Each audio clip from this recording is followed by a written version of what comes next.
పోలీసులు ఒక వ్యవహారం ఉన్నది. ఈరోజు లా అండ్ ఆర్డర్ శాంతి భద్రతల మినిస్టర్ ఏదో అది ముఖ్యమంత్రి రేవంత్ రెడ్డి గారి దగ్గర ఉన్నది. వారే హోమ్ మినిస్టర్, వారే లా మినిస్టర్, వారే ఎడ్యుకేషన్ మినిస్టర్. మరి ఆ 3 శాఖలు ఏది ఉన్నాయో ఏ విధంగా నడుస్తున్నా ఒకసారి మనం తెలుసుకుందాం. వారు ఉన్నటువంటి ఒక హోమ్ మినిస్ట్రీలో ఈరోజు బాన్స్వాడ ఒక క్లాసిక్ ఎగ్జాంపుల్, ఒక పెద్ద నిదర్శనం ఏ విధంగా ఈ రాష్ట్రంలో శాంతి భద్రతలు వైఫల్యం చెందినాయని చెప్పేసి.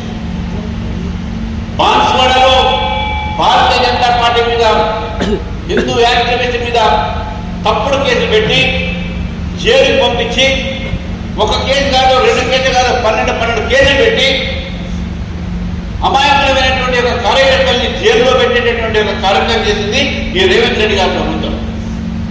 ఏం తప్పు చేశారంటే, సరే మన కార్యకర్తలు జైల్లో ఉన్నారు కదా, వారి కుటుంబ సభ్యులు కలుస్తారని చెప్పి రాష్ట్ర అధ్యక్షుడుగా నేను వస్తానని కూడా నన్ను ఇంటి దగ్గర నిర్బంధం చేసినటువంటి విషయాన్ని కూడా మీకు తెలుసు. కానీ నేను చెప్తా ఉన్నాను రేవంత్ రెడ్డి గారికి, ఇక్కడ ఉన్న పోలీసుకు చెప్తా ఉన్నాను, పోలీసుకు అధికారులు చెప్తా ఉన్నాను, మీ అణచివేత చర్యలతో భారతీయ జనతా పార్టీని అడ్డుకోలేరు. రేపు రాబోయేది భారతీయ జనతా పార్టీ తెలంగాణలో బాన్స్వాడ ఎమ్మెల్యేగా గెలిచి ఇక్కడి నుంచే మనం అధికారంలో వస్తామని చెప్పేసి తెలియజేస్తున్నాం. బాన్స్వాడ ప్రజలు మనకు 3 వార్డు మెంబర్లు ఇచ్చినా, కొన్ని తక్కువలో ఓడిపోయినా ప్రజలు చూశారు ఏ విధంగా కాంగ్రెస్ పార్టీ మనందరినీ కూడా వేధిస్తా ఉన్నది. ఇది వేధింపులు, ఎమర్జెన్సీలో కూడా ఇటువంటి వేధింపులు జరగలే కాంగ్రెస్ ప్రభుత్వంలో. మీరు చేయాల్సినటువంటి పని శాంతి భద్రతలు కాపాడాలి. కానీ మీ యొక్క పాలనలో శాంతి భద్రతలు దారికి వెళ్ళిపోయినాయి. భారతీయ జనతా పార్టీ కార్యకర్తల మీద కేసులు ఇక్కడ పెట్టారు, ఒక అడ్వకేట్ మీద అక్కడ పెట్టారు, అడ్వకేట్ కొట్టారు, లేడీ అడ్వకేట్. అంతేకాకుండా అనేకమైన ప్రాంతాల్లో భారతీయ జనతా పార్టీ కార్యకర్తల మీద కేసులు పెట్టి వారిని జైల్లో పట్టి మహిళలు చూసాం. మనం ఏ విధంగా భారతీయ జనతా పార్టీ కార్యకర్తలు కాంగ్రెస్ చూశారు, ఆసిఫాబాద్ చూశారు. ఇవన్నీ కూడా ప్రశ్నలు కూడా మొత్తం బీజేపీ కార్యకర్తల్ని వాళ్ళ మీద తప్పుడు కేసులు పెట్టి ఈ రాష్ట్ర ప్రభుత్వం వాళ్ళు వేధిస్తా ఉన్నారు. కాబట్టి దాన్ని చెప్తా ఉన్నాను రేవంత్ రెడ్డి గారికి, మీరు అడ్డుకుంటే రాజకీయంగా అడ్డుకోండి, కానీ మా కార్యకర్తల మీద తప్పుడు కేసు పెడితే మేము కూడా ఊరుకోమని తప్పకుండా దాన్ని ఎదురు తిరుగుతాం, దాన్ని ఎదిరిస్తాం. మీకు చేతనైతే మీ ఎంఐఎం రావండి, మీకు చేతనైతే ఎంఐఎం ఒక కార్యకలాపం రావండి. ఈరోజు వాళ్ళు చేసిన పనులు దక్షిణ ఉత్తర తెలంగాణలో, హైదరాబాద్లో, మైసాలో, మాట్లాడారు. వాళ్ళు రెచ్చగొట్టి ఇక్కడ వాళ్ళ నాయకులు వస్తారు, కానీ బీజేపీ నాయకులు మాత్రం నాని. ఈరోజు బాన్స్వాడనే కాదు, తెలంగాణ వ్యాప్తంగా కూడా ఎంఐఎం తన తల ఎత్తుతా ఉన్నది. ఈ కాంగ్రెస్ పార్టీ, బీఆర్ఎస్ పార్టీ 2 కూడా ఎంఐఎం చెప్పినట్టు వాళ్ళు వింటా ఉన్నారు. వాళ్ళు ఆడిస్తే వీళ్ళు ఆడుతూ ఉన్నారు. కాబట్టి ఇంకా ఈ రాజకీయాలు తెలంగాణ నడవదు, తెలంగాణ ప్రజలు చూస్తూ ఉన్నారు. ఎటువంటి ఒక సందర్భంలో మీరు ఆ రోజు చెప్పారు, కాంగ్రెస్ అంటేనే ముస్లిం అంటేనే కాంగ్రెస్. మరి హిందువులు ఎక్కడ పోవాలని చెప్పి రేవంత్ రెడ్డి గారిని అడుగుతా ఉన్నారు. ఎక్కడ పోవాలని చెప్పి తెలంగాణ హిందువులు ఆలోచించారు. ఈరోజు నిజంగా ఇటువంటి ఆలోచన ఉన్నటువంటి ఒక ప్రభుత్వం కానీ నాయకులు కానీ ఈరోజు తెలంగాణకు చేసింది ఏంటి అని అడుగుతా ఉన్నాను.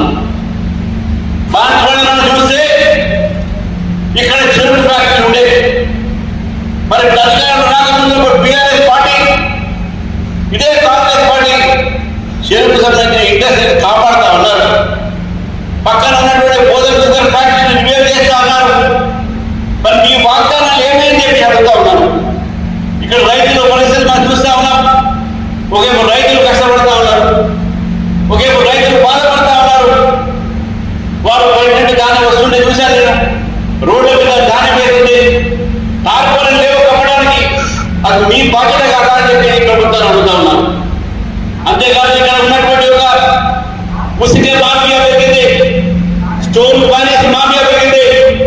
మరి బాన్స్వాడలో ఈ కార్యకలాపాలు ఎందుకు జరుగుతున్నాయి? హోమ్ మినిస్టర్ గా ముఖ్యమంత్రి చెప్పాలి, ఎందుకంటే వారు కూడా హోమ్ పోర్ట్ఫోలియో ఇవ్వాలి.